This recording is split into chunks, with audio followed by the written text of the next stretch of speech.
Oh, you know, people like people always assume the worst, you know? Yeah. Like, oh, they didn't fix all the weak things, you know? Like, I guess what I'm trying to say is life comes at you hard, and it comes at you fast. It comes at you hard and fast, like you just got caught by a side B, and you get sweet spot Larry added and clotheslined, and you fly off the screen at 300 miles per hour. Dylan, where are you going with this analogy? I don't know, I just wanted to talk about Incineroar. he got uh, he got buffed, and dude, let me tell you, this fucking everyone's talking about like, oh, but he's still a trash character, and I'm like, I don't know, man. Revenge is way stronger now. anyway, anyway, welcome to Nonstop Debate, ladies and gentlemen. I'm the J-Man, and that's the D-DAWG over there. Speaking of dog, funny because I'm talking about cat. Anyway, Well, you get dogged on when I play on with you against you with my little Mac. speaking of dogging on things, we're gonna talk about a boy by the name of Byakuya Togami today. Yeah. And Yeah. unlike Byakuya Togami from Danganronpa 2, actually I should say similarly, this guy's a big ol' fucking pain in my ass. He's a big ol' pain in everyone's ass. So I take you're not a fan of the Seto Kaiba. I am. I like Togami. He's a bro. I just don't like the shit that he does. Because he's a big ol' idiot. So, we're gonna get into that. Shoot your last pathetic truth bullet, Naegi.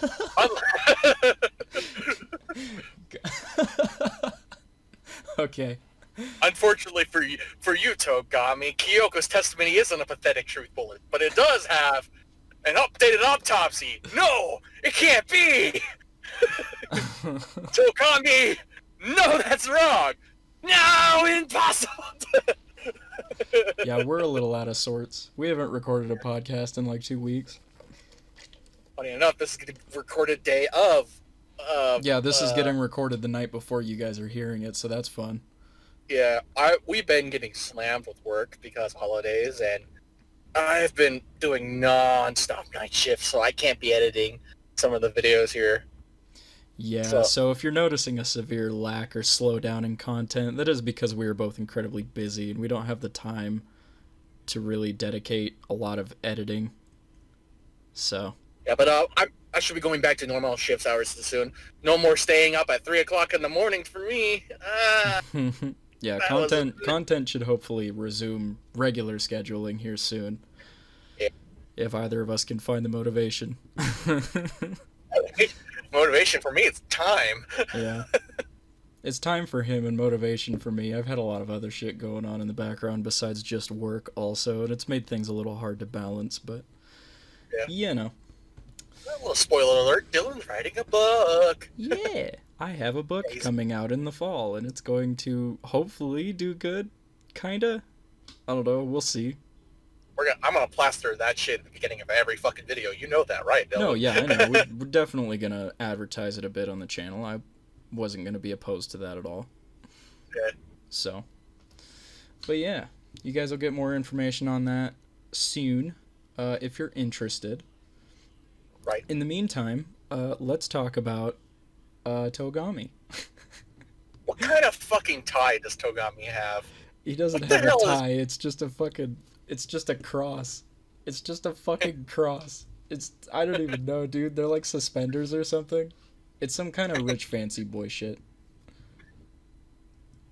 Well, you see, this is from the finest cashmere sweater at all. So nobody cares, Togami. Yeah. So in terms of design, honestly, he's kind of basic. He doesn't stick out, but at the same time, he doesn't stick out, but at the same time, you're like, this guy looks like he's incredibly smart. Yeah. Just from his sprites alone, you get the idea that he's kind of smug. He's always got his arms crossed. When he doesn't have his arms crossed, he doesn't have, like...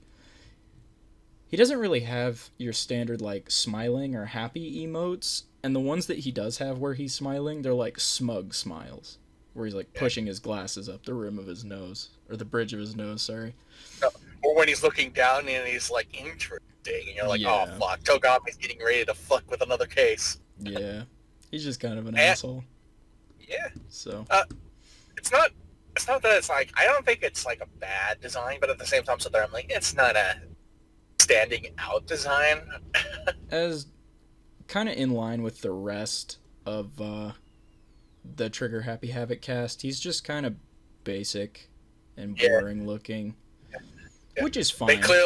They clearly dumped all of their like creativity and egg spastics into 2 characters, Celeste and Junko, and the rest are just kind of like which is fine. I mean, it's still a pretty good cast overall to start out with. Yeah. So, yeah. The designs at least get better in 2 and 3. Oh yeah, definitely. V3 especially. V3 especially. Yeah, I'd argue V3 still has the best designed cast, for sure. Togami is your rival. He's a definite the very rival. first one. Yeah, the first one. The first rival. Yeah. And I would say, as far as rivals go, he definitely does his job. He is just real mean, like the whole fucking time. Yeah. He's I already he's the figured fucking out the pop. case. Yeah, exactly. You guys like literally are stepping into the trial room, and he's like, I've already solved this case. I hope the rest of you pea-brained idiots can catch up in time for us to be able to get out of here. And you're just like, yeah. Well, okay. You mind telling us? No, I have a really convoluted trap that I want to set out to expose the serial killer in the second case of If this you entire already have game. it figured out, why don't you just, explain it to us all right here, right now, so we can go back home? And he's like, no, I want you all to figure it out, to prove that you're even half as smart as I am. Yeah. Tell him, Naegi. He just dumps it all on Makoto. What if Togami didn't know, like, ever? Like, what if he had the least amount of clue what was going on out of everyone? Like, he didn't even know better than Hiro. And Explain case 2. It's the kind of thing where he's just like, yeah, of course I know what's going on, but just in case, you should explain it to me one more time anyway. Togami was one of those ones that was like, he figured it out, except for case 2, because he had a direct involvement with fucking about with case 2. Yeah. But in like a case 3, he's just like, he probably figured it out pretty quickly. Case 4, he was blown the fuck out of the water because he had no idea. He was so lost in case 4. And everyone was confused in case 5, so. Yeah. Yeah, we kind of skipped over his talent too, but that's because it's not really that important overall. Honestly. Even though he will brag about how fucking important that is. He is the ultimate affluent prodigy, which just means he's the ultimate rich kid. And other than him bringing it up every 3 seconds and how important his family is, it's not really that important to the overall plot. Yeah. In the name of my father, I will take down the ultimate despair. Yeah. That's about as important as it gets, is just his dialogue every 3 seconds. Other than that, it has like no impact on anything. So Kaiba on the other side of the world, I sense a disturbance. I will say though that one of my favorite things is that Monokuma nicknamed him Richie Rich, and it's like my favorite interaction ever. I can't remember if he calls him that in the game, but I do know that in the Trigger Happy Havoc anime he calls him Richie Rich multiple times, and I think it's the funniest shit ever. Right. Oh god. And unlike all the other rivals, he's the only rival that gets to live. Yeah, which I think is real funny. Now that I think back on that, he's the first rival and the only one that doesn't die before the end of the series. So. Yeah. Huh. Yeah. Yeah, he never gets executed either. So. Yeah. Even though in the art book, they actually had like a picture, like a snapshot, and what was going to happen for his execution. I think it was like he was getting pelted to death by like bags of money or some shit like that. That's cool. Yeah. I would have been down for that, man. But they were like, we scrapped it because it would be too similar to Leon's execution. Yeah. I'm like, I was gonna say do Leon's execution all over again, but instead of baseballs, it's shooting like quarters and pennies. That would fucking suck, to be honest. That would suck a lot, dude. I would rather be hit with the baseballs at that point. At least the baseballs will kill me quicker. It'd be like Alice from one of the Resident Evil movies where she's out of shotgun shells, so she's just jamming pennies into her fucking double barrel and shooting those. That's not how it works. I know. It's still cool, though. I remember being a kid and seeing that in theaters and just seeing, like, the slow-mo of pennies flying out of her shotgun, and I was like, awesome! Fucking God. Yeah. Oh. Yeah. We already kind of covered his personality, too. He's just a smug prick, like, the whole damn time. Yeah, he's got the Seto Kaiba personality. I don't think there's even a moment where he admits to being wrong when he was. I think the only time he does is in Case 4, when he thinks he's got it all solved, and then you prove that Hina didn't kill Sakura, and that Sakura killed herself. He was like, well, it appears I misjudged this situation, or something like that. Like, it's a very underhanded, I'm sorry, I was wrong, you know? After he had a blatant freak out, I'm like, no, how could this be? Yeah. I think you had the rhythm game against him, too, didn't you? No, you never had a rhythm game against Togami. Huh. That's interesting. If I remember correctly, order of each case, it was Leon, Taka, Celeste. Case 4. There was a couple of them. There was Genocide Jack and Hero. Because they were sitting there, they were saying, "I'm the one who killed Sakura," and you had to basically rhythm game them in the very beginning of the trial. Right. In order to convince them. Yeah. I think it's real dumb that you have to rhythm game Hero before you rhythm game Togami. Yeah. No, you don't rhythm game Togami at all. No, I know, that's what I'm saying. that's what I mean. I think that's really stupid. Yeah. Case 5, there was no rhythm game, if I remember correctly. Case 6, there was two. It was Junko and Monokuma. Yeah. Yeah. Huh. Weird. You'd think of all people you would rhythm game your rival at least once. You never rhythm game your rival in any of the games. Yeah, I know, I'm thinking back to that. It's very strange. It's usually the Blacken you usually have to fight with the rhythm game. Yeah. Huh. Weird. Yeah. But yeah, he is... I won't discredit Togami. He's very smart. I can give him that. He's a smart dude. It's just that, you know, when it comes to being smart, a lot of the time people are also fucking dickheads. So. Why do I get a feeling that's like an insult towards me, Dylan? Underhanded. Because I've told you that many times in the past year. But I mean, it's not just like I don't know, that's just how humans are, you know? Yeah. A lot of the time with like high intelligence also comes like a very large ego. Yeah, superiority complex. Yeah, most of the time because, you know, being extremely smart, a lot of the times they probably grow up in an environment where they're way smarter than most of the people their age. So they kind of grow up with this feeling of like, oh, I'm better than they are, or I'm smarter than they are. And it just kind of like grows and grows from there. Right. So, I don't think like Togami's like suffering from being super smart. I would think he was more like, I am more important than everyone. Yeah. Well, that's what I mean. It's like not necessarily the intelligence, but the same kind of thing where he probably grew up his whole life with the thought of, I'm a Togami and that makes me more than the rest of these people. You know? Rest plebeians. Yeah. So, you know, he's got the title of Ultimate Affluent Prodigy, the Togami name. No idea what his fucking family and home life is like, but I bet you it was probably just nothing but pampering and reminding him of how important he is because he's a Togami. Right. So, it definitely translates through his character by the way that he's constantly talking down to everyone. Makoto especially, because Makoto is Just a normal dude. Like, yeah, Makoto's like borderline not even an ultimate in the sense that he just got randomly selected, plastered with a title, and sent to Hope's Peak. Yeah. So. And it's funny too, because even in like the classroom pictures, when all the photos in case I think it was 5. Yeah, the ones that have Junko's face blocked out in each one. Yeah, Togami was like trying to distance himself from the group. Yeah, he was always in his basic crossing arms pose and just off in the distance somewhere, staring off to the side like an asshole.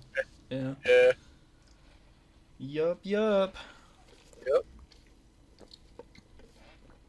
I do say he does get better in 2, though.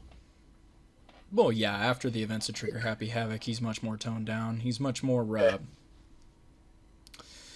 I don't even want to say kind, because honestly, he doesn't really get more kind. He just gets, less mean.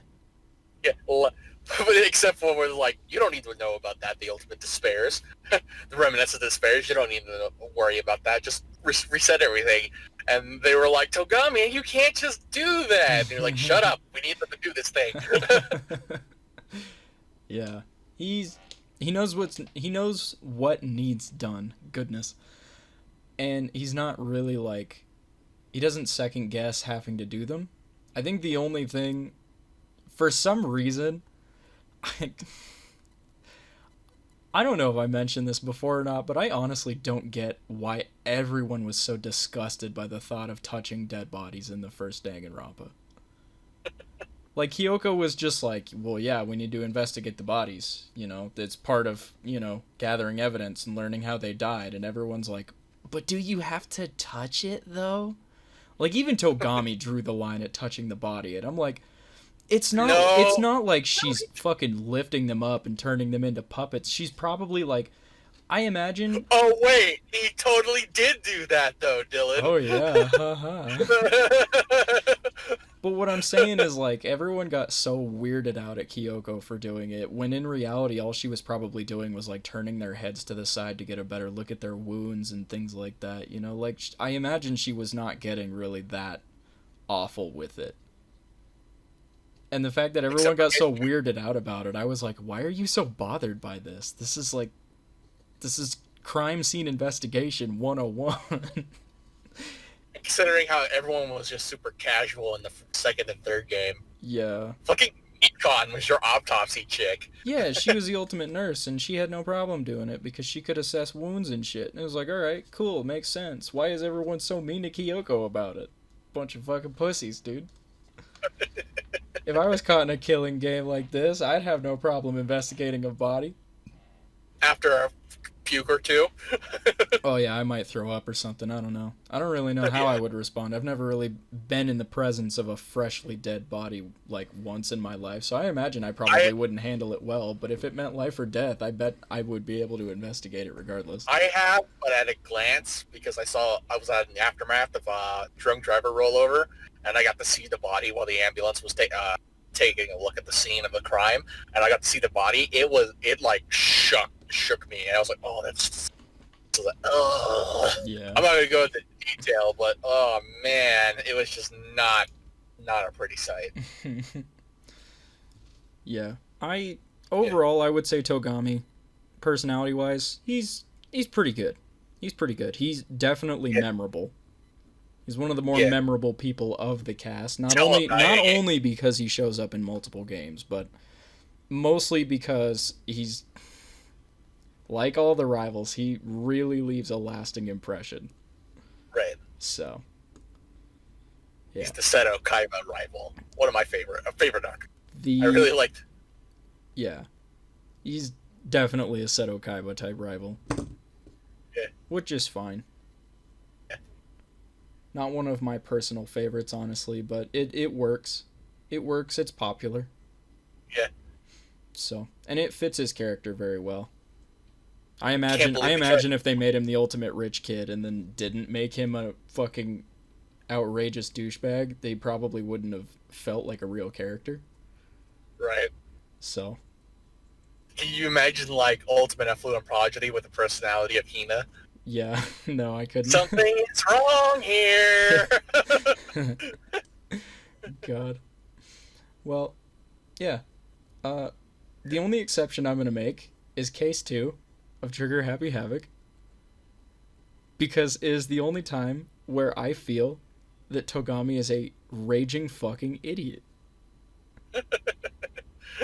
And we saved this for near the end of his character conversation, because hoo boy, could I talk about Togami being a dipshit for hours. This fucking guy wastes so much of your time in case 2 for no fucking reason whatsoever. If you think about it, that starts to trend of like every case 2 had something that wastes everyone's fucking time. I would argue... Okay, no, I wouldn't argue. I was about to say that I would argue that Peko and her fucking Shining Justice spiel, I would argue that wasted less time. No, but yeah, hell no, I thought about it. I thought about it before I said it, and I was like, no, that's a reach. That's definitely not true. Togami didn't waste that much time with his bullshit, but put it to perspective, the first game does not hit intermissions. The second and third game do. Yeah. Pekko's bullshit is at the halfway point. It's literally takes up the entire second half of the case. Yeah. Yeah. No thanks. No thanks. No thanks. So yeah, he God fucking basically framed himself. Yeah, he frames himself for the murder for no reason. You can argue to say that he wanted to reveal Genocide Jack that's among them, but that's not really. That wasn't his motive, though. The only reason he did it was to make things interesting. Because what was it? He said like the second he stumbled upon the scene, he solved the murder immediately. And he saw Mondo leave. Yeah, he's like, this is going to be such an open and shut case. I want to make it more interesting for myself because I'm bored. So he fucks with the body and makes it look like a Genocide Jack murder. Not like that, you dirty perverts. Yeah, not like that. He messes with the crime scene and makes it look like a Genocide Jack murder, even though he purposely got certain details wrong. Wait, did he get those details wrong? Yeah, he purposely got those details wrong, because then as soon as Jack is revealed, she's like, oh, that's not me. I have a very specific pattern. You're supposed to put the scissors inside the wrist, not like tie them up like this. I have a very specific pattern. Yada, yada, yada. Well, because I'm second guessing myself, because I just recently watched someone's playthrough of it. And when he got to that part, I remember Togami seeming like surprised. Like when Makoto was like, no, those aren't the right details of the Genocide Jack case. And when Jill herself was like, yeah, I don't do that. Togami was like sweating nervously. And he's like, yeah, what? Yeah, he does. Nerd. I think it's more like Togami was putting up to the act, because as soon as he's like, well, it only makes sense that Togami is the one who do that. And then Togami's like, well then, go ahead. Say that I'm the one who murdered it. Mm-hmm. And you're like, wait a minute. He puts on quite the show, and the second you corner him, he's just like, well, do it then, Makoto. Tell me I'm the killer. Do it. Do it, no balls, pussy. I double dog dare you, you no balls bitch. You poor little baby bitch with no money that lives in a box in the alleyway. Do it then. Make me the murderer. Look at you. You probably don't have a 7-figure bank account. My allowance is 7 figures, okay? I buy buildings for fun. Yeah. He just... A small loan of $1 million. My father's the president of the United States. I'll have you know. Yeah. I actually know the president of the United States works for my father, who owns the world. My father and the president of the United States had a deal about 7 years ago before he became the president. So if you think about it, the president of the United States works for the Togami name. We can go on forever about that. That's actual shit he would say, though. That's why it's funny. I mean, he literally does tell you that in, like, I think it's... He's got, like... Whenever you guys get into the library and he shows you that room, before he shows you the fucking, Genocide Jack folder, he basically tells Makoto, like, oh yeah, my family owns and runs this entire world from behind the scenes. You guys just don't know because it's from behind the scenes. Like, he straight up tells Makoto shit like that. And you're like, all right. We have information from the CIA and the FBI and all the world organizations. This Genocide Jack folder is just like the one I have in my family's personal library, but it's not as complete. And you're just like, yeah, okay, whatever. Just show me the folder, you fucking shithead. You've been dragging me across this entire fucking case for this investigation now. Please. Wasn't case 2 when he partnered you? Yeah. He's just like, okay, Makoto, you're gonna work this case with me. Follow me. And you're just like, why am I working this case with you? And he's like, because I need your help with something. And you're like, but I want to investigate the body in the scene. And he's like, we don't have time for that right now. And then he drags you up to the fucking library and wastes your time with the only thing he doesn't waste your time with is the Genocide Jack file. And the only reason that doesn't waste your time is because Genocide Jill is a thing that does actually exist in this fucking game. Yeah, and then he goes like, we need to go find something in here in the front of the lobby here. Maybe check the trash can. Maybe there's something in there. He literally goes and just... It's not even, like, stuff that you necessarily needed for the investigation, I guess. It's just stuff that he needed to, like, confirm what he knew already. Well, the one piece of evidence that you need to confirm who did it was the broken monopad. Yeah. Yeah. Yeah. So. But which was the... Yeah. Fucking... And it... Like an and hour. Then he let you go. What is it like? The first 2 hours of the fucking second case is just you trying to pin Togami for a murder that he framed himself for committing, out of boredom. Yeah. Yeah. And it just wastes so much of my time. I was so frustrated when I first played Trigger Happy Havoc. I was like, all right, you fucking, why would you do this? Like, I knew almost immediately. I was like, you're not the killer. There's no way you are. But it just, everything points to you for some reason. Why? And then he was like, oh, I just made it look like I committed the murder. And you're like, why?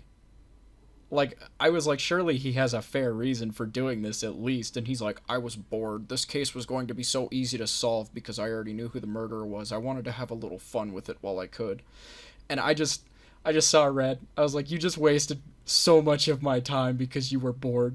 You're such a piece of shit. Ironically, he's not the worst offender of wasting your fucking time. He is not the worst offender of wasting my fucking time. But he's the first. He's the first offender, though. He's the first. You know what? I would still argue he's the worst. Because what did Peko do? Kyo. She put on a mask. She put on a mask and pretended to be some stupid, dumb serial killer that may or may not, probably doesn't even fucking exist because fuck it. Kyo was just a big dumb idiot, whatever. Togami straight up fucking, like... Intentionally. I'm trying to think of the word here without making it sound like he fucked Chihiro's corpse. Poor dude. He just fucking... What's the word? Defiled. Thank you. He defiled Chihiro's corpse. Out of boredom. Out of a drive of boredom. And I just why? Why, dude? Why would you do that? Why would you do that? You know? Even in the fucking the manga where you set up in the end of every chapter, he looks so sinister in the fucking manga panels. He's just such a fucking idiot, dude. I don't get it. I don't get it how he could have done it. There's like literally nothing he could have said really justifies it, you know? Right. I just don't get it. Yeah. Well, thankfully, he got his eternal comeuppance, and he gets stalked by not only Toko, but Genocide Jill for the remainder of the series, basically. Yeah. I don't know, man. He's just like, but I was bored. And I'm like, you defiled a corpse. You defiled a corpse, sir. Oh.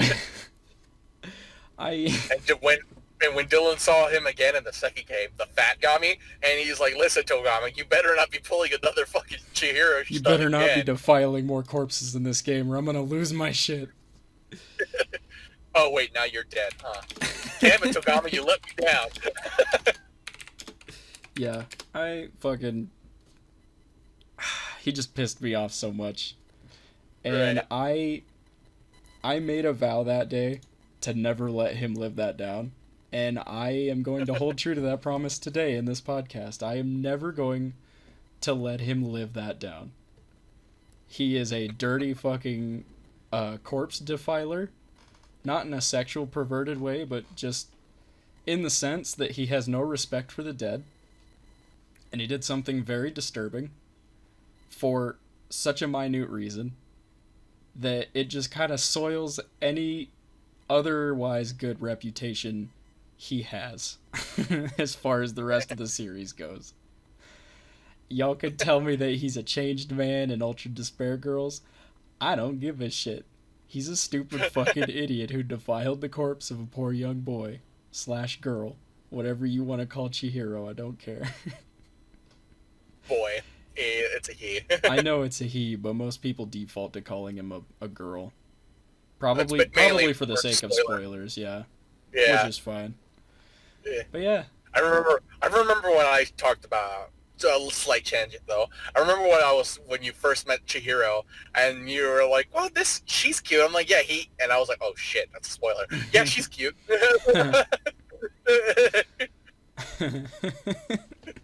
Yeah, I don't know. And you were like, you're like, "Oh, that's probably a slip of the tongue, boy." Whew, Christ subverted. God. Yeah. He's I just have such mixed feelings about him. It was nice having him around at the beginning of 2, even though it wasn't actually him. Just for the sake of like familiarity. You're like, well, at least I've got fucking Togami in this shit to like help me through it, you know. I know he'll be a lad, and then when Monokuma shows up, he's like, "What the fuck is that?" And you're like, "Bruh." Yeah. Don't tell me you lost your memory again. Yeah, you're like, "Oh no, dude, your fucking memories in the Danganronpa series are about as important as I don't know, fucking loose change that falls out of the hole in your pocket." Yeah. Everybody's just always fucking losing them and finding them again. It's like, dude, just fucking stop stealing memories.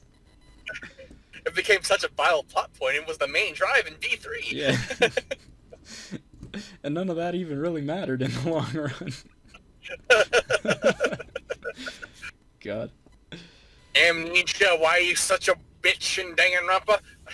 God. Yeah, I don't know. I enjoy Togami. I'm just never gonna forget what he did to Chihiro's corpse, because it Case 1-2, never forget. It bothered me a lot. Yeah, fucking Dylan will remember this, and Togami's like, "What the fuck is that? Who's Dylan? What does this mean?" Dylan, have you ever seen Batman the Telltale series? I think I've played the first like 2 episodes, but it was a long time ago. You know what happens at the end, right? Isn't it the thing with Joker? Yeah, Joker and Batman have a scuffle, and whatever you say to Joker, and instead of saying "remember that," it says "Joker will never forget that," and it's like, oh, yeah. That's basically you when he's like, "Yeah, I totally defile those corpses." It says Dylan will never forget that. And then he gets confused. He's like, "Who's Dylan? What's that mean? Where did these words come from? What's going on?" Fucking JoJo Awaken playing in the background. Hey, hey. God. Fuck, man. Yeah. Well, with that, I think we should segue to Ego Theater. Yeah, it's intermission time. Case trial intermission. With all the weird little knocking sounds. We're gonna go talk about something real dumb for a second, and then we're gonna get back to talking about why I hate Togami. We won't. We'll get into actual constructive feedback. Maybe. Yeah. Maybe. If Dylan could get the fucking out of his unmarried brain. It's gonna be real hard, man. That's not something you just forget. That's a very disturbed action from it's very strange because it's like the only super disturbed thing he's done in the entire series, as far as I know. So it just like begs the question of where the motivation or the drive to do it even came from. Because it's like, it's like if he was doing this to corpses all throughout the series for one reason or another, then it's understandable. I'm like, all right, he's clearly fucked in some regard, but this is the one and only time he's really done something fucked up. So I'm like, why? Where did you get the drive to do this? What? He clearly had no problem doing it. You know? He couldn't do it in case 3 or 4 because he was not present for the murder. Yeah, because he's a big dumb idiot. Case 3, he was being led around by Celeste play with everyone else, and case 4, Sakura locked herself with her. Yeah, case 3 was my comeback story because I was so strung along by Togami and his bullshit in case 2, and I literally figured out case 3 before the murders even happened. So, it felt real good having the case figured out and put together way before Togami even had the chance, dude. I was already making fun of him mercilessly behind the safety of my screen for what he did to Chihiro's corpse, and just having an entire murder figured out before the murder was committed made me even more happy. There were a lot of requests for Togami to suck me off, we'll say. So yeah. And with that, we're gonna transition. See you guys in a minute. And now it's time for Ego Theater.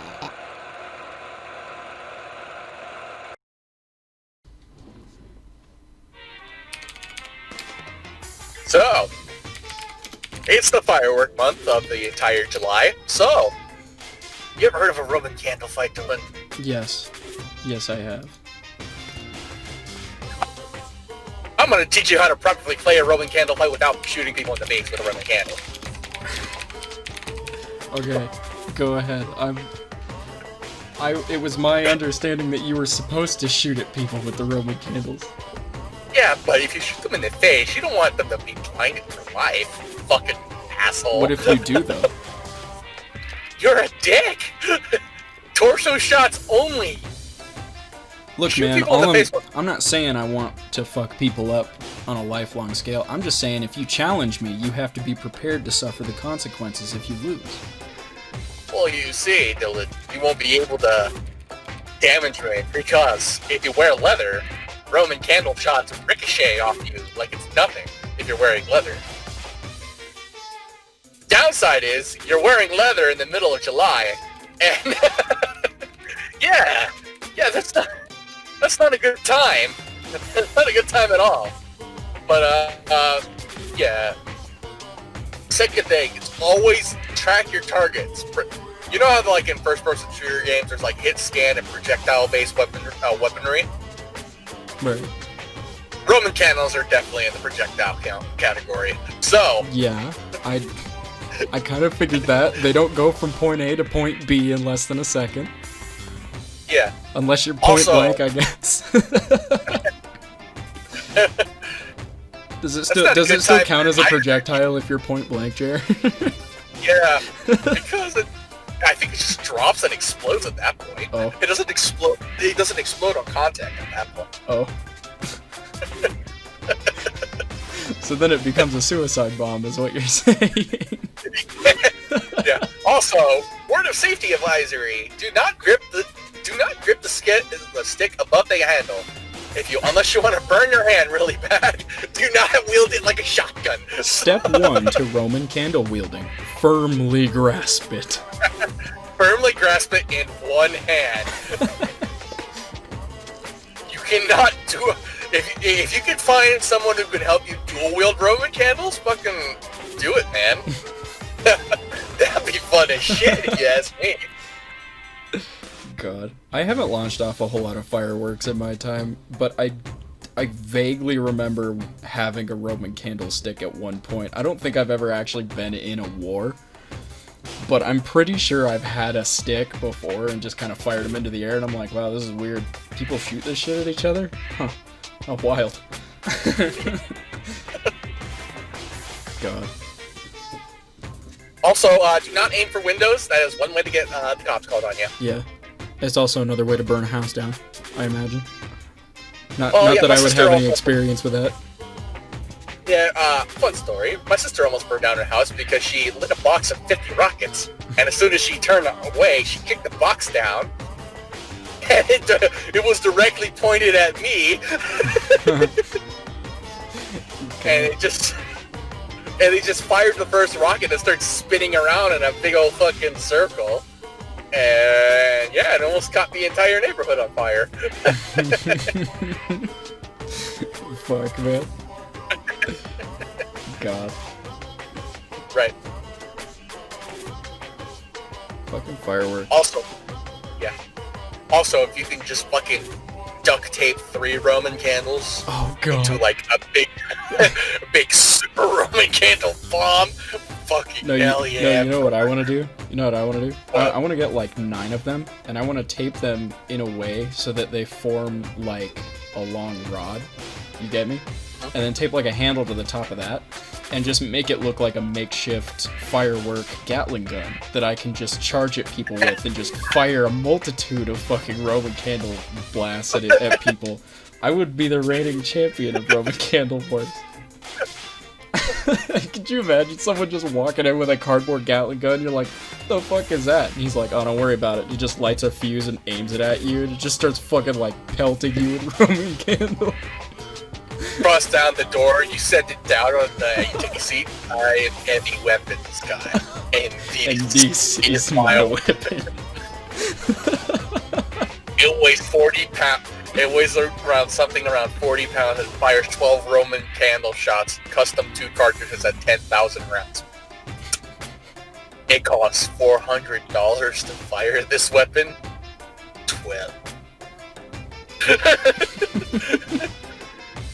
Also, if you can only afford 1 Roman candle, because I'm pretty sure one of those are just like $30. These things are fucking expensive. Right. For like 12 shots. Yeah. So, if you can only afford 1, that's fine. Just fucking get 1. Or if you can get 1 in the box, do that too. Just, don't try to shoot the Roman candle into other fireworks in the box. Ooh. That's a recipe for another bad time. I don't know, man. That sounds pretty fun, actually. What if I just got a multitude of fireworks of all different variety and kinds, and I just put them out in the middle of the street where we're firing off normal fireworks, and then I just shoot a Roman candle at that?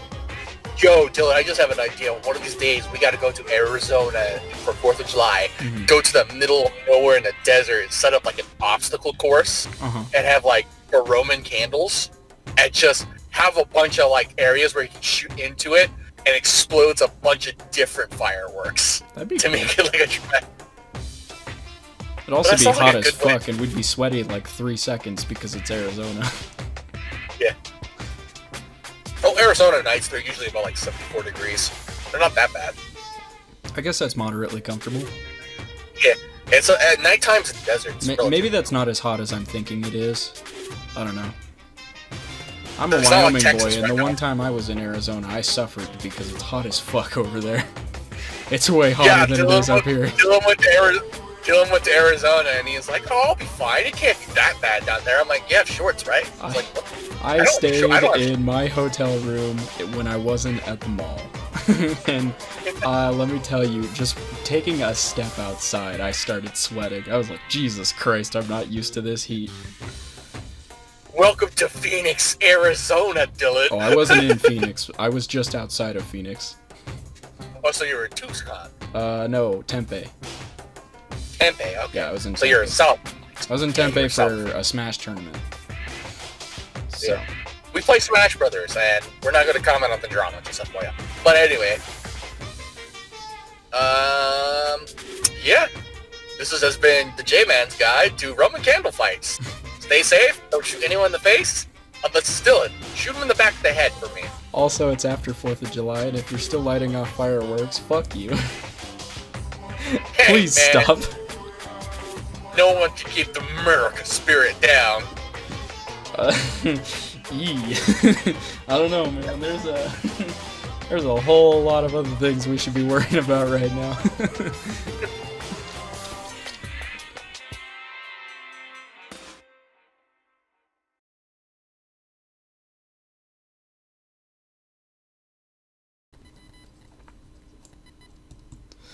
Welcome back. Yeah. Class trial. What is it? What is it in the games after you come back from intermission? Does it even do a class trial thing? I think it says back in session or something like that. Back in session. Class trial back in session. I can't believe I call myself a Danganronpa fan and I don't even know this minute little detail that happens a multitude of like 6 times in 2 of the 3 games. Dylan, spell Kokichi Oma's last name. It's O-M-A. All you people who put U's in it are wrong. So, yeah. You can fight me on that. Byakuya? Yeah. Why are we spelling names all of a sudden? We're supposed to be talking about Togami. Well, spell his name, Dylan. Fuck you.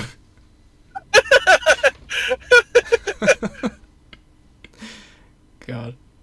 Alright, well let's talk about how well Togami was written. Yeah, actually it was... I gotta think about this for a minute. So there are some parts where his character were kind of like a little sketch for me. Yeah. Like I said earlier, I think his whole tangent he went on in Case 2 with Chihiro's corpse,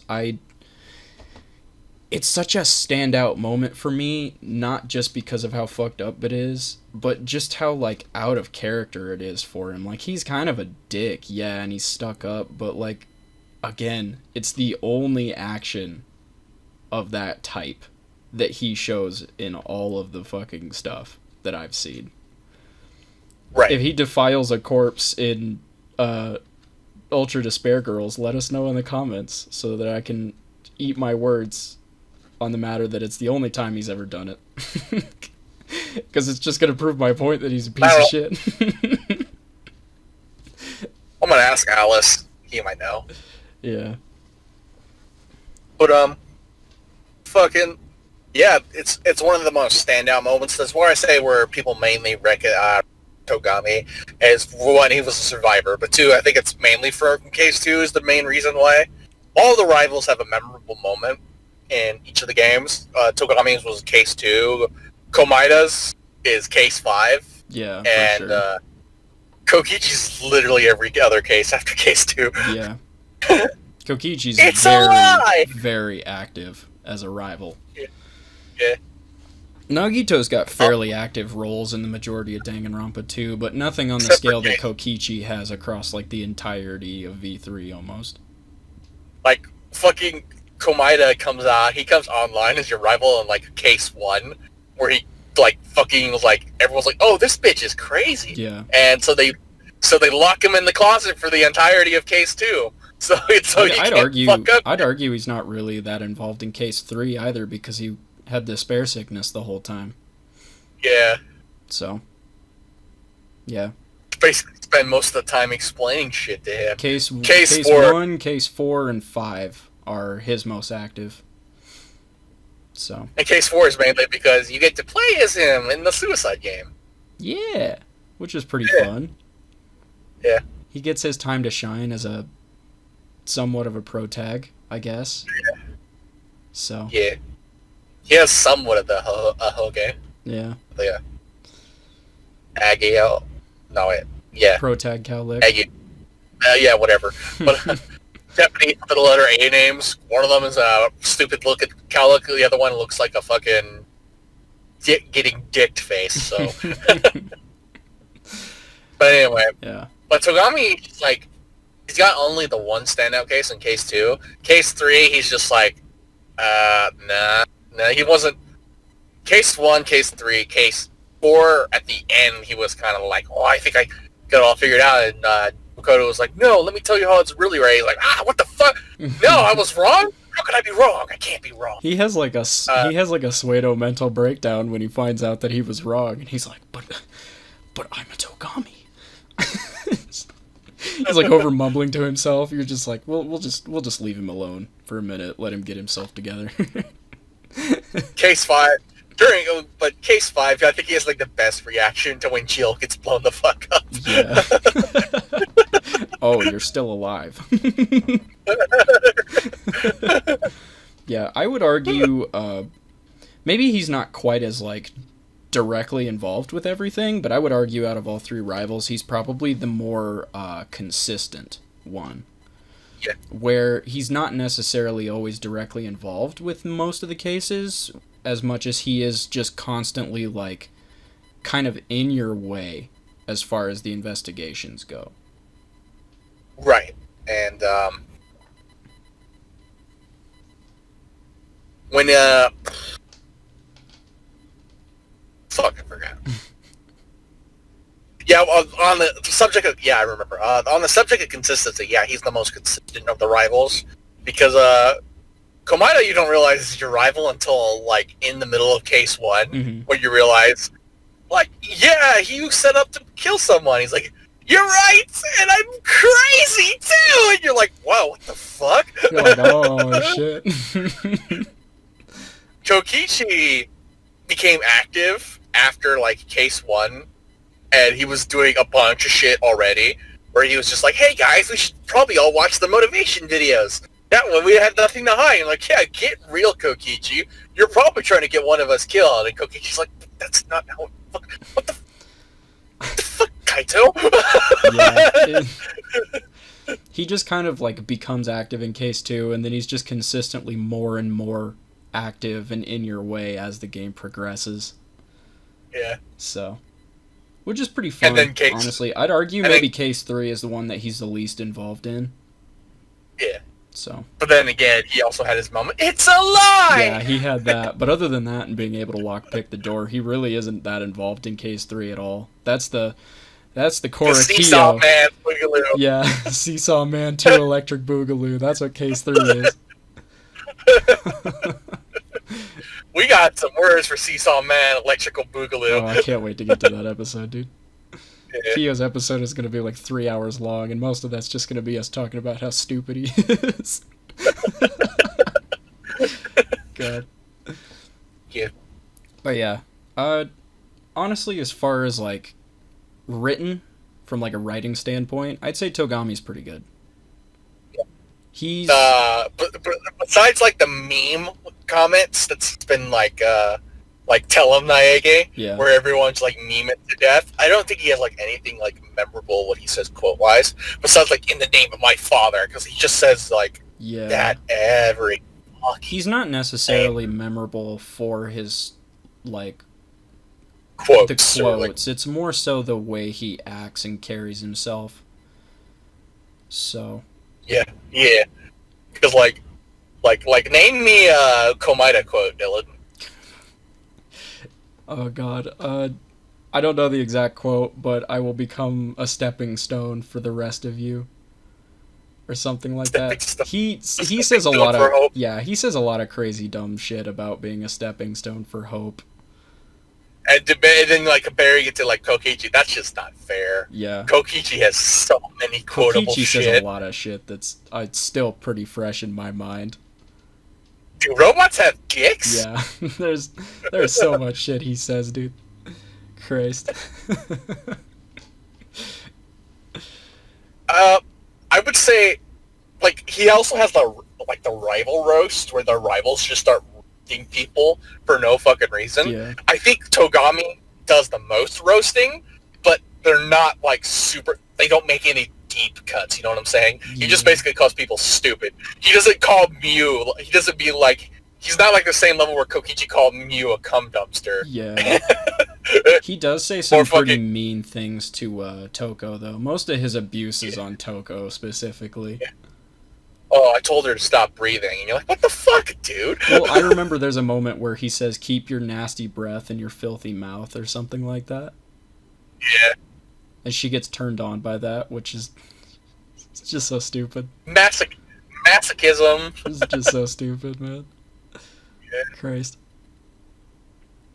But then, like, at the same time, he's kind of a dickbag to everyone, and he only comes around like at the end, like at case 5, where he's like, "Well, I'm gonna start helping people. I refuse to play this game anymore because no one wants to kill anyone anymore." Yeah, he literally was all for the killing game up until case 5, and then he was like, "You know what? Maybe this game does suck. I don't want to play it anymore." I think it was more like, well, these idiots are obviously not going to kill one another. Yeah. I don't want to play anymore. Yeah, maybe he just recognized, like, well, no more murders are going to happen, so I guess the game is over now. Yeah. Yeah. Either way.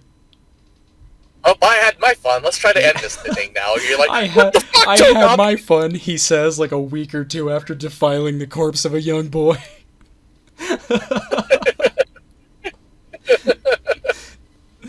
God, such an idiot. I'm never gonna let it go. Never. I'm gonna hold on to it until the day I die. Yeah. He's also one of the only characters that even if you can, with the free time supports, you can't really hang out with Togami. Yeah. Because he just doesn't give you the fucking time of day. Yeah.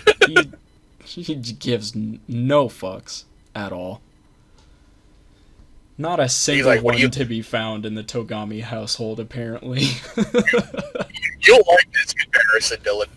He's like Togami is like Alex, and Toko is like Derek. And the skits that you usually like sending. What do you want, Derek? God. Yeah, pretty much exactly. Someone could get that entire skit and just put like Togami and Toko's heads over it, and it would just be perfect. And the guy he shoots Chihiro.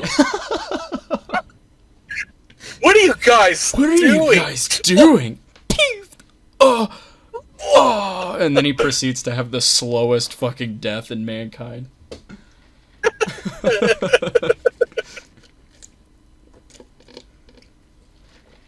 Christ, man. I don't know. So, what did we say about Impact? Honestly, I would argue Togami has some of the most impact on the entire series, considering that he is almost in all 3 games. Yeah. Yeah, pretty much. I wouldn't necessarily count his appearance in the cosplays. Yeah. With Tsumugi. I wouldn't technically count that as an appearance. Right. So. And I would sit there without like Togami, like the entire like Togami family backing up the entire like Future Foundation. Mm-hmm. He probably would not have anything like the entire series is. Yeah. He's definitely, as far as like all the survivors who make it out of Trigger Happy Havoc, he's one of the few alongside Makoto that actually stay and like actively work next to him. Right. Which I guess the anime, I've seen clips of the anime that has all the survivors from Trigger Happy Havoc working together, but in 2 you only see Makoto, Kyoko, and Togami. Right. So, I don't know. Before I saw the clips from the anime, I always assumed that they stuck around and then Hina and Hiro went off and did their own thing. But I guess not. Yeah. No, Hiro and Hina help out, but they're not like super active. They're more like moral support roles. Yeah. Because what the fuck is Hiro gonna do? Yeah, what's Hiro gonna do? The clip of all them in the anime when they're looking at the Remnants of Despair message at Hope's Peak or whatever, like Hiro's got glasses on, and I'm like, boy, you think you smart? Get out of here. Big old dummy. Fucking hell. He's a big old dummy, but I love him. Most of the time. He wasn't boring, I'll give him that. He wasn't boring. He's just an idiot. Like, just a fucking idiot. Yeah. But yeah, no, Togami's like... Because, I mean, he's the rival in Trigger Happy Havoc, so he's arguably got a good portion of the spotlight for the majority of the game. He's a big part of Goodbye Despair at the end, because you get, like, outright confirmation that he is also working with the Future Foundation to try and, like, you know, get you all out of your funk. And everyone's having, like, Togami, you lost weight! And Yeah. I'm like, that wasn't... And it's, like, it's straight up just like I said with V3, I wouldn't count the cosplay as him because it's technically not him. But in like Danganronpa 2, you straight up get to speak to the actual Togami, you know? Right. I'd count that as an appearance. And he's being the more aggressor of the two. It's probably because, like, hey, yeah, these people probably kidnapped and tortured him. Because if I remember correctly, there's a scene where Togami was being tortured by the Remnants of Despair. So he really does not have any love for the Remnants of Despair. Yeah. I could be wrong, though. I did seem like Togami in a fucking Metal Gear Solid 2 Raiden torture chamber scenario without him actually being naked, though. But, yeah. I'm pretty sure he has like out of like the way how he like it shows how he treats the Remnant of Despair. I'm pretty sure he's the one person who like, this is not gonna fucking work. These guys are the Remnants of Despair. These guys are the people who went around the entire world and brought it to the brink of destruction. There's no way these guys are gonna get rehabilitated. That was like his mood for like the entirety of the second game. It was like, we just gotta reset. Go ahead, just hit the reset, and I won't tell you why. And they're like, well, what's going to happen with the reset? And he's like, well, don't worry about it. And Makoto's like, Togami, can't do that. And you're like, shut up. They got to reset. There's no other way. And I'm like, well, they have to know. Otherwise, they won't do it. And you're like, fine. Yeah. I don't know. I'll give him the credence. Because he appears probably in more games than any other character, honestly. It's Makoto, Kyoko, and Togami appear the most. Yeah, because Makoto and Kyoko both appear in 1 and 2, of course. But I don't think either of them are in Ultra Despair Girls, are they? I think there's like the reference to Ultra Maybe Despair Makoto, Girls. considering that Komaru is his sister. Right. And I know Togami's in there somewhere. Yeah. Technically, we can count Komaida, because he also appears in that in 2. Yeah. But I honestly don't know if Makoto and Kyoko are in Ultra Despair Girls at all. I'm pretty sure Makoto gets referenced quite a bit, because considering who the protagonist of that game is, but yeah.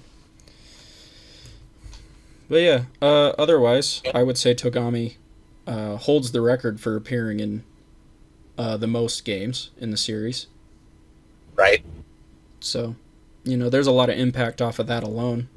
Kind of like I said when you start Danganronpa 2 and you don't know about Fat Gami. There's the idea of familiarity. You're like, well, I'm going through this shit again, but at least I'm going through it with Togami. He knows what's up. And he's gone. Yeah, and he's dead. Oh boy.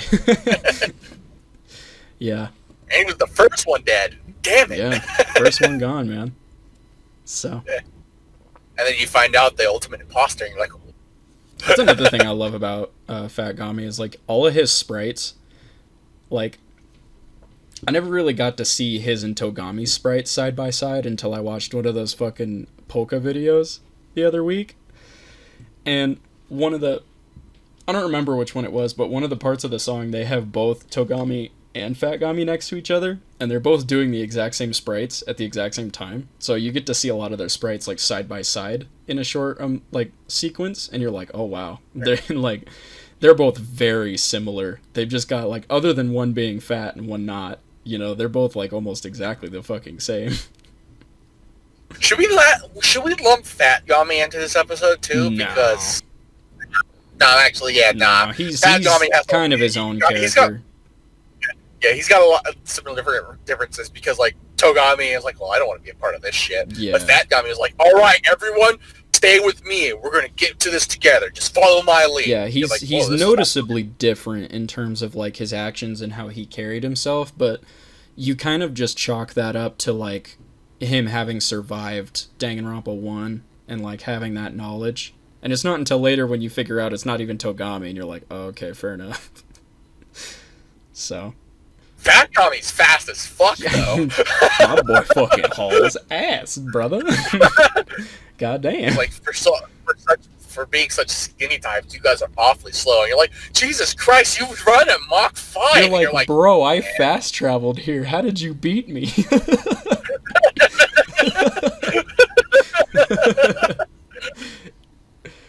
god. Alright. Well, I suppose I should probably get the fucking wiki up for the trivia. Right. I don't know why I didn't have it up already. It's been like 2 weeks since we recorded a fucking podcast. Okay, leave me alone. Even now, the evil seed of what you've done germinates within you. Yeah, we recorded the meta episode. We recorded meta writing before we recorded Leon, and it was like the night before, so we had both ready to go like immediately. Yeah. So we didn't have to record another one last week. So, which honestly is probably a good thing, considering how like behind we've gotten. Yeah. So, you know, that's fine. That's fine. Hopefully this will put us back on track. Well, I say hopefully. I'm going to have a bunch of time off. I'll be good. Okay, well, here we go. The first bit of trivia answered that question for us. Byakuya and Makoto are the only characters to appear in every canon game and anime of the Hope's Peak series. So Makoto does appear in Ultra Despair Girls. Yeah, right on. He appeared. That means that Kyoko does not. So. Okay, so. Yeah, fair enough. He appears to be fluent in French, as he was easily able to read Mukuro's Fenrir mercenary corpse file that was written entirely in French, and he also knows how to play all the standard instruments, both skills he likely acquired as part of a standard Togami education. What's a standard Togami education? I don't know, Jer. We're not part of the Togami family. What the fuck is that? Does that fucking like Seto Kaiba levels of training? It's all the basic Togami stuff. Stringing up corpses, reading in multiple languages. The usual. Being able to play every fucking instrument known to man. He enjoys reading, watching movies, and pool games. Very nice. I too enjoy those things. You're not special, you bitch. Don't have to be a flaming cunt, although. What the fuck is this? Byakuya's former high school is called Green Hills High School. Is a reference to Green Hill Zone, a level in the Sonic the Hedgehog franchise. Why? What the fuck? That is such a strange piece of trivia. Out of all the characters you could have given a Sonic reference to, you give it to Togami and not Chiaki. That's so strange. Byakuya appears as a guest character in Chain Chronicle Brave New Continent. The fuck is that? Sounds very Japanese. A tower defense role-playing game developed and published by Sega for iOS, Android, and PlayStation Vita. Huh. So Vita shovelware. Gotcha. He's a guest character in this, huh? Yeah. Isn't, like, Spike Chunsoft owned by Sega? Might be. I don't know. Couldn't tell you. Questions for another day. Yeah. Continue. Well, that's interesting. Take me back to the trivia. Here we go.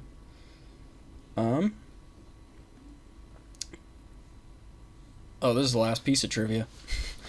Byakuya's voice actor Jason Wishnov also provides the voice for the ultimate imposter in Danganronpa 2 Goodbye Despair and Monodam in Danganronpa V3 Killing Harmony. I did not know that. I knew he also did the voice of Fat Gami, but yeah, apparently he also does the voice of Monodam. Huh. I could not put those two together, to be honestly.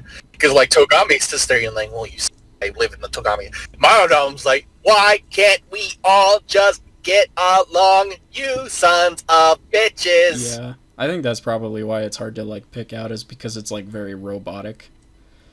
And I think they have, like, the voice editing to it to make it sound kind of, like, speakery to go with the whole robot thing, and that probably really took away from the being able to notice it as well. Right.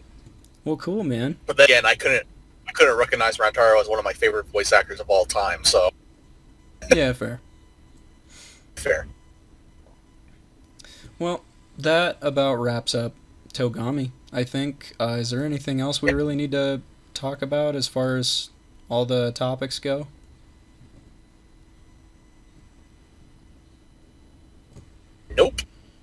guess not. Nothing comes to mind. He probably You has can talk about his interaction with Toko, but it's kind of like a one-sided camp. It's a very one-sided thing.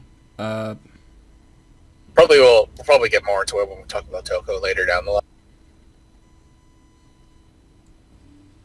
Yeah, I don't really know just how important his, I don't know how important his role in Ultra Despair Girls is. I imagine it's probably not too important. I don't know, I just clicked on the quotes for Danganronpa another episode, and he doesn't have very many bullets here. Not compared to the rest of his quotes from everything else. Right. So, yeah, I don't know. Well, cool. He probably becomes a plot device. Because I know he's in the opening where he comes in and saves, comes in with like a bunch of police officers and gives you the weapon to fight off the Monokumas, so... Yeah. Well, I guess that moves us into closing arguments then. What's your final thoughts and rating on Byakuya Togami there, Jer? Shoot your last pathetic truth bullet, Naegi. How many times are you going to use that joke in this video? A lot. I love the Seto Kaiba archetype. Growing up, Seto Kaiba was my favorite fucking Yu-Gi-Oh character. He was fucking cool, man. But like, I see a bunch of that in Togami, except that just imagine like fucking Togami, just like normal Togami, but he has like a Seto Kaiba jacket instead.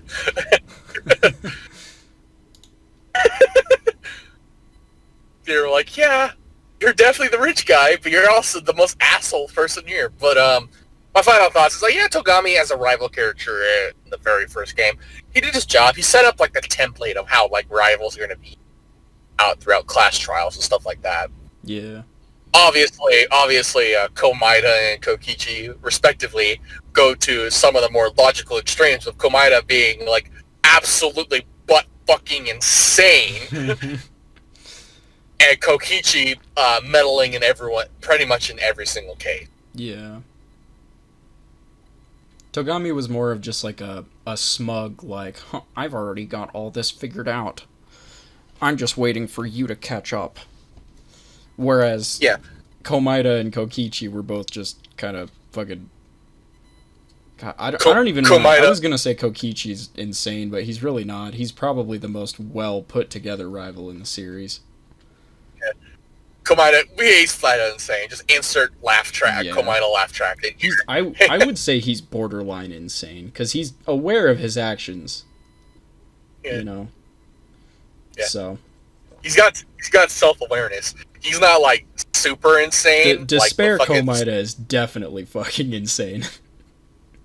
Like, I was gonna say, like, if we're gonna do, like, a reference, it's like, Despair Mikon. Despair Mikon is fucking off the she is fucking off her rocker tenfold, yes. Yeah, and you're like, whoa, what the fuck? Yeah. And Dylan's like, that's hot. And you're like, what the fuck, Dylan? I was like, damn, dude, Mikon kind of cute, not gonna lie. And Jared's like, she's a Despair. And I was like, that's a little hotter, not gonna lie. And Jared's like, dude, she will literally cut you open and fucking surgically fucking murder you. And I'm like, nice. Don't matter, had sex. Yeah. Fuck, man. Yeah, honestly, as far as rivals go, it's weird to say that he's the worst one, but it's not really a by far type thing, and it's not even because he's a bad rival. It's just that Komaeda and Kokichi are so much better. They're more active. Like, spoiler alerts for like those ahead. Those guys are perfect 10s. Those guys are literally perfect 10s for each of their respective games.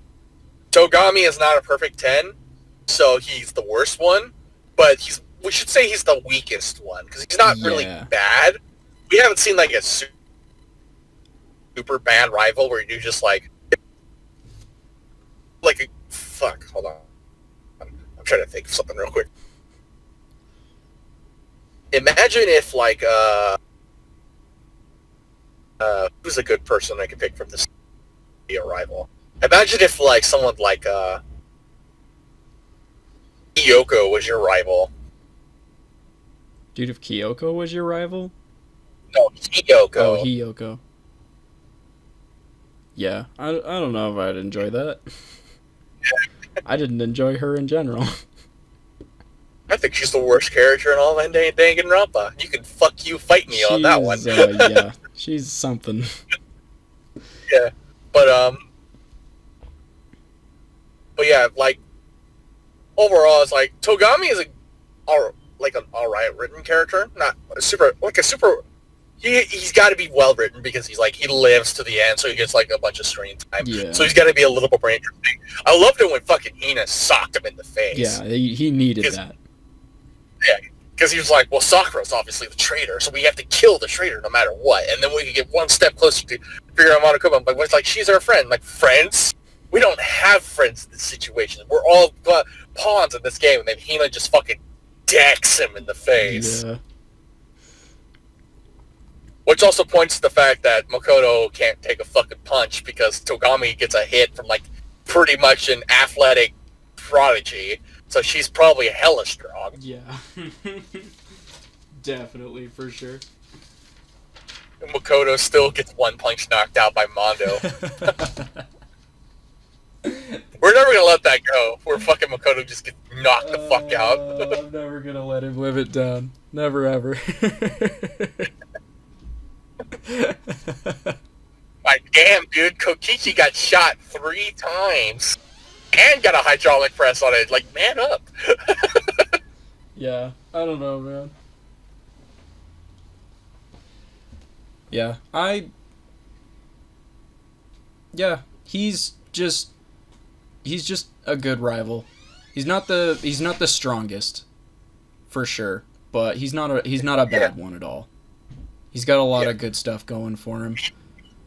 You got the template, and that's all you need for your first rival. Yeah, I think the only things that are really holding him back is that he has his fucked up actions in Case 2 are just, like, I'm not saying that it's, like, bad writing-wise.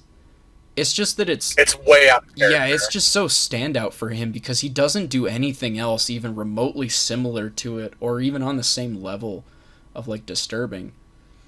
Because that, like, after that, he's like, ooh, I'm going to be the black in one of these cases when I'm going to kill someone. Like, dude, shut the fuck up. Yeah. You're not going to kill anyone. You got a serial killer on your back 24/7. She's going to be a credible witness to your act. Shut the fuck up. Meanwhile, you could be like, Kamaya's like, I'm going to kill someone. Like, we need to lock this bitch up. Well, like, that gets confirmed immediately when you find out that the only reason Fat Gami, when you find out Fat Gami died because Komaito was literally about to fucking kill somebody. So, I mean, it's a little different, you know?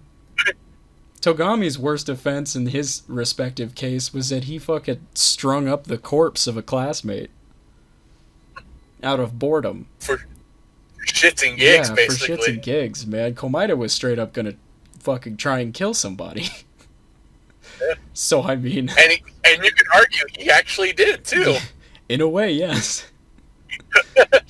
Fucking Case 5, man. I don't think it can ever top that. Yeah, it's probably the best case in the series still. Yeah. So. Alright. With Case 5 being a close second. Yeah. Alright, Jer. What do you rate him? I'm really torn because I want to be like either a 6 or a 7 in my book. Yeah. I'm really torn. That's honestly about what I was thinking too. I'd probably lean more towards the 7. Yeah, let's go with 7. Just make it easier on us. Yeah. Because he's better than Sayaka, and we give Sayaka a 6 out of 10. No, we give Makoto a 6 out of 10. Yeah, because he's just kind of cookie cutter anime pro tag boy. What did we give Sayaka? An 8 out of 10? We gave Sayaka. We both gave Sayaka a 7 out of 10. But mostly because, writing-wise, her character is really strong for what she was made to be. Right. and Togami has a lot more character development throughout the entire series. Yeah. So I would give it a 7 out of 10 just because there's so much more comparatively-wise. Sayaka was just a lot stronger. Yeah. She didn't have quite as much time as he did, but she had, just like every moment that she was around was not wasted. Whereas Togami, right. I feel like kind of falters after Case 2. Not because he's like not active or not interesting, but just like... He doesn't like investigate with you anymore. He doesn't have any real can... standout moments aside from his involvement in Case 2, because after that he just goes to being like the passive rival that's just always kind of like telling you what an idiot you are, but that's about it. Yeah. So, which isn't bad, you know, it works, it's fine, but it's just not as standout as, say, the other two rivals. He's definitely still a good, memorable character, because, like, I can't remember, like, shit that he said specifically, but I remember him. There are other characters in this game that are just straight up forgettable. Yeah. Yeah. So. Like, fuck it. Like, people who sit there, I'm like, well, what do you think are forgettable? I can sit there and be like, well, Togo's pretty forgettable. Straight up, and we've already made this joke multiple times. While I was playing Trigger Happy Havoc, I forgot Toko was a character that was even in the game. Yeah. I legitimately, and Jared can attest to this because he watched me play through the whole game, I legitimately forgot Toko existed until I would see her sprite in the halls while I was walking around or something. And I'd see her sprite, and I straight up was like, oh, that's right, Toko's a thing that exists. She is so forgettable. The only reason I think people remember and like Toko is because she's a bigger part of Despair Girls. But I don't know enough about Despair Girls to really say, but I can say that as far as Trigger Happy Havoc goes, the only reason that people remember her is because of Genocide Jill. Because Jill is very memorable. Toko is not. Toko is very forgettable. One person was like, well, Taka's pretty forgettable, and I responded, how dare you? Taka is not... he's not forgettable. Are you kidding me? Taka was such a fucking character, dude. I don't think I'll ever forget Taka. Yeah. Fucking Taka was the comic relief of the game. He kind of was, up until he died, and then you get Hero. I think it's a little after Taka dies is when Hero starts being a little more of the comic relief. He already kind of was. But, fucking aliens took my cheeseburger, man! Aliens abducted my hamburger, bro. He freaking... But nothing could probably beat the Mondo Taco moment of... He freaking said I had no balls! Yeah, dude. No balls, man! Yeah, I guess the point we're trying to make is that there's a lot of characters that have a lot of, like, standout, memorable moments, and Togami's just... For the rival, hits a little too early, and then he doesn't really have another one. I would argue he hits a little too late comparatively to Kokichi and Komaeda. Well, Komaeda has a really strong start with the first case. Kokichi doesn't really become active until the second case. He really had nothing to do with the first case at all.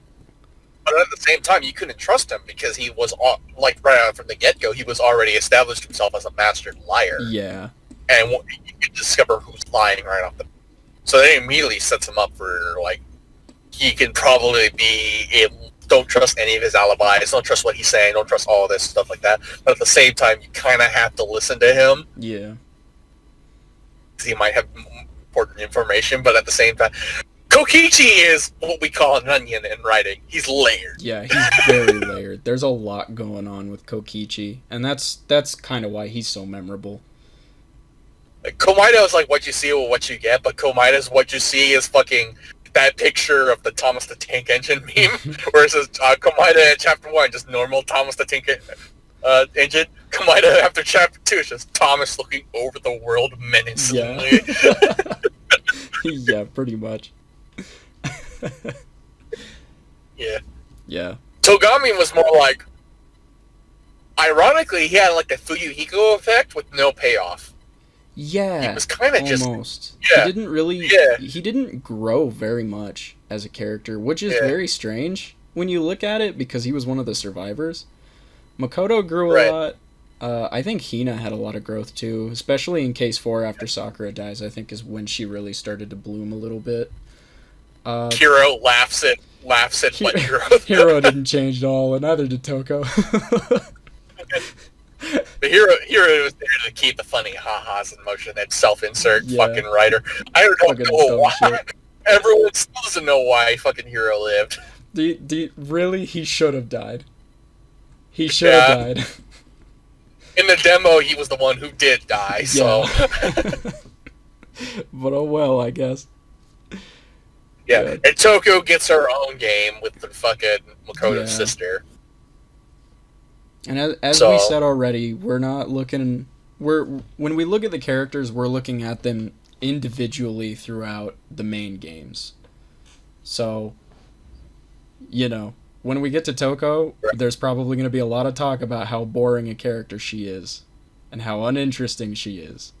And maybe she gets much better in Ultra Despair Girls, but we're not looking at her in Ultra Despair Girls. We're looking at her in the main series. And in the main series, she's not very interesting at all. The only thing she has going for her is Jill, because Jill is great and amazing, and we love Jill. But Toko herself is very boring. So, I guess it's arguable that Ultra Despair Girls is part of the main series. But it's a side game. It doesn't follow the same core concept. It's not even really a visual novel. It's half visual novel, half third-person shooter. Yeah. There's a lot of models and junk in it. At that point, it's a straight-up deviation where we just flat out say it's a spin-off. Yeah. The canon spin-off. And I don't want games to become like Kingdom Hearts where everything is a fucking spin-off is canon. That shit sucks for new people getting into the series. Yeah, we'll probably go back to Ultra Despair Girls later. Maybe when maybe after we're done with V3 and we need more of the series stuff to cover for main episodes, maybe we'll play Ultra Despair Girls and we'll make a couple episodes on that. I've seen a lot of the characters in it and it looks really good. Yeah. I think a lot of the girls are interesting. So. That's if there's not a fourth game, and we're going to be like, we got to play that shit. We're going to be deep in a fourth game if there's another one by the end of 2020. So. Oh, hell yeah, man. Yeah, dude. Hell yeah, man. That's another thing I kind of want to touch on very briefly, since we're talking about Arrival, is, because, we haven't done any videos on this yet, and we might in the future, but as it stands currently, we're kind of waiting to see how it, turns out. Jared and I are currently checking out a Danganronpa called Shattered Hope, because it's the only one that has any sort of release currently, as far as I'm aware. Dang it, Scarlet! Why do you give me such a confused boner? Scarlet is cool, dude. But yeah, it's making me realize that I have never gone through a Danganronpa game without knowing who my rival is. Right. I imagine new people who got to go through the games fresh, when V3 first came out, and all the fans got to go through it fresh. It was probably a lot of fun getting to know everyone and not knowing who was going to be your rival. Okay. Okay. I actually played day one, so I was not spoiled on this. So let me give you my experience on the rivals. Okay. So we're on a little bit of a tangent of rivals right now. So when I got the game day one, I downloaded it day one, and I was literally playing through it, right? I played through the first 2 chapters in a single sitting. So yeah, I didn't know anything about the twist. I didn't know because it was day one, right? And I didn't want to tell anyone. So when I was playing through day one, I was playing as Kaede. And I'm like, oh boy, a female protagonist, this would be great. And then the whole thing with Kaede goes down. And you're like, oh, she's pretty cool. And she hits on all the chicks. Oh, she likes the chicks too. I'm like, damn, she's a great character. And then Rantaro acting fucked up, mighty and stuff suspicious, like that. Mighty suspicious, and I'm like, oh, this guy has given me some serious Komida vibes. And I'm sitting there, when I look at Kokichi, first of all, I'm like, Kokichi's yeah, he's a little liar boy, but he doesn't seem to be that, he's probably a comic relief character. He's probably just going to be in the background just making fun of everyone. And there's the whole do robots have dicks line, which I'm pretty sure happens in the first chapter. Yeah. So it's he really establishes himself as a comic relief and not much else. Yeah. Yeah, and Kokichi was sitting there, and you're like, oh, do robots have this? And I'm like, oh, this kid right here is not going to do shit. He's more like a comic relief. Because I was thinking, like, oh, great, here's the Hiyoko of the game. That's what I said out loud. I was like, oh, great, I found the Hiyoko of the game. He's sitting there doing insults nonstop 24/7. Spoiler, he does, but oh my god, you fucking deserve it. Yeah. But, and then you see Rantaro, and he's acting super suspicious during the first, like, case and stuff like that. And you're like, oh, this guy's totally the rival. And then he fucking dies. Yeah. And I'm like, what the hell? This guy was mighty suspicious. And so I was going around, and it took me a while for that case, because I didn't figure it out right away that Kaede was the killer. Mm-hmm. And then I was getting to the point, because if you hit, like, Suichi or anyone else, Kaede is because Dylan figured it out, and he's like, and he had to confirm it with me. I'm like, can I commit the murder? I'm like, yeah, you totally can commit the murder. You just got to accept it, Dylan. And Dylan went into a big old depression afterwards. Yeah. I was more like, oh, shit. It's really good. It's really clever. We're gonna talk a lot about it when we get to the Kaede episode. And it switches over, because because Dylan never got to see this. I hit Suichi, and it shows Kaede with an ellipsis, and she's like, no, Suichi, you gotta accept it in your heart. You gotta accept the truth. And then you get hit with it. I'm like, who the fuck could have done it? And I literally was just like, fuck it, I'm gonna hit Kaede, see what happens. And then it will turn out to be wrong. I'm like, oh, shit, what? Holy, what? And then you get to play as Suichi, and then that goes down, and I'm like, oh, great, well, Kaede's dead, I'm playing Suichi, I don't like this kid. At first, I was like, I didn't really like this kid at first of all. I was more like, yo, Kaito's literally calm enough from Gurren Lagann, let's fucking go. And so when I was playing through Chapter 2 with the rivals, or we're talking about rivals, I didn't realize who was going to be the rival. I'm like, well, who's going to be the rival? And so I was walking around, talking around, and then it hit on me as soon as Kokichi rounded up everyone. And I'm like, oh, so you're going to be the one who's going to be fucking up everything in this game, huh? Oh, I see.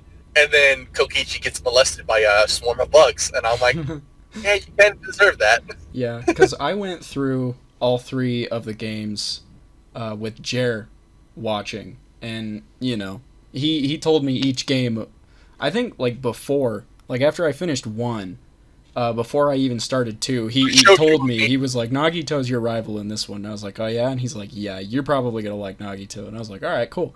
And then same thing with V3. Before I even started V3, he was like, yeah, Kokichi's your rival in this one. And I was like, oh, cool. You know? I showed you the meme. Of the 3 rivals where they were just like the people who are going to intentionally fuck up the case squad. Yeah. Yeah. So I don't know. A 4th game would be cool because, you know, like I said already, we're currently going through Shattered Hope. And if you guys haven't seen Shattered Hope yet, I definitely recommend checking it out. I think it's off to a really strong start. We're mostly just kind of waiting. We're probably going to do some coverage on it, probably in the off-topic episodes, maybe. They're releasing it in batches, and they just barely got through like all the character introductions except for 1. And it's kind of fun going through a new Danganronpa experience fresh without knowing anything at all about it, like who's going to be the rival type stuff. I'm pretty sure I know who the rival's going to be because he's the only person we haven't talked to once yet. But Anon? Yeah. Yeah. I wasn't gonna say it. It's probably Scarlet. No, honestly, Scarlet's got the tendencies, but we haven't spoken to Anon like once, and he hasn't said a single word throughout the entirety of it. So I feel like it's going to be him. He's definitely got the design to be the rival. Watch it be Twin. Yeah. God, I would hate that so much. I don't like Twin. Why do you hate Ultimate Chicken Sandwich? I just don't like the way he talks. Everything about him is fine. Just the way he talks is very annoying. So, but that's just me, I guess. Spoiler alert, I think Rox is gonna fucking die right off the back. Rox is kind of boring, honestly. But Rock? The journal girl? Oh, Rocks. I thought you meant Rock, the ultimate geologist boy. I was like, yeah, Rock is kind of boring. I wouldn't be surprised if he died.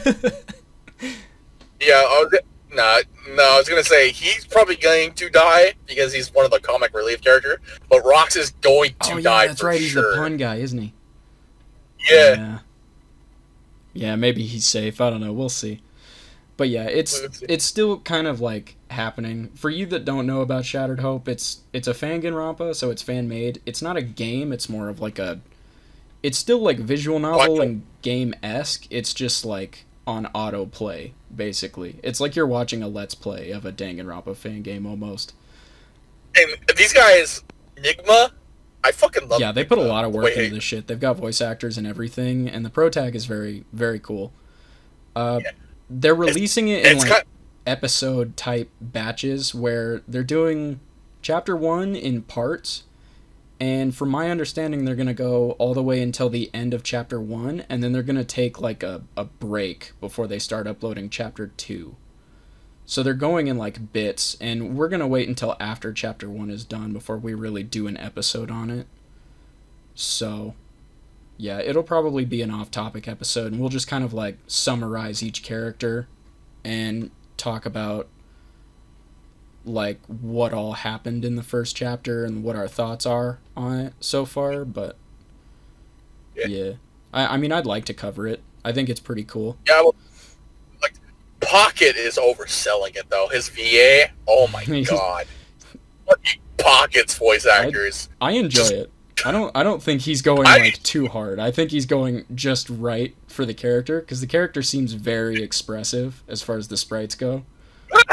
Oh my god, you scared the shit out of me, dude! I'm like, what the dude, he's going hard on this voice. I'm like... Well, you know, he's got a lot of character to him. So, I mean, I'm down for it. You know, I'm there. Yeah. So... Scarlet's a dude, FYI, and I can't get over that. Oh my... Yeah. It's really weird. They also have a very explicit thing in the description talking about re-uploading footage of Shattered Hope. But they also very specifically specify that they're not opposed to videos talking about it. So I think we're in the clear. I think we're in the clear, yeah. It should be fun. We'll just put Enigma in the thumbnail or something. You know, have a fun time. Right. It's probably going to be a bit before we get that far. Because like I said, we're going to wait until they're done with the first chapter before we really do a video on it. But, yeah. Theory crafting rivals, I swear to God. You say Anon, I hope it's Scarlet. I think Anon's going to be the one guy who's going to be offering evidence in every class trial. I think both would be very interesting, honestly. Yeah. But I'm sure we'll know by the end of the first chapter, so. Yeah. All right, well. Unless they both die. Oh, God, wouldn't that be a twist? What a twist! All right, well, with that. This episode was about Togami, by the way. Yeah, we got a little off topic talking about rivals, but you know what? It's okay, because just like Makoto was a cookie-cutter pro tag, Togami was kind of our cookie-cutter rival. And it only gets... He was the Kaiba to Makoto's Yugi. Yeah. God, dude, he really fucking was. Holy shit.